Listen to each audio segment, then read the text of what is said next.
خاموش کنم؟ نه خوبه بازرگونه چیز میشه.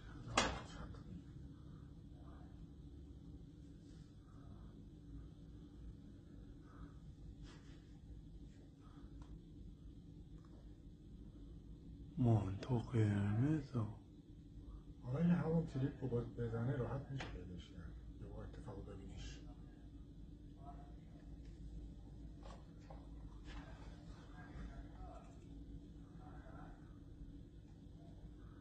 ببین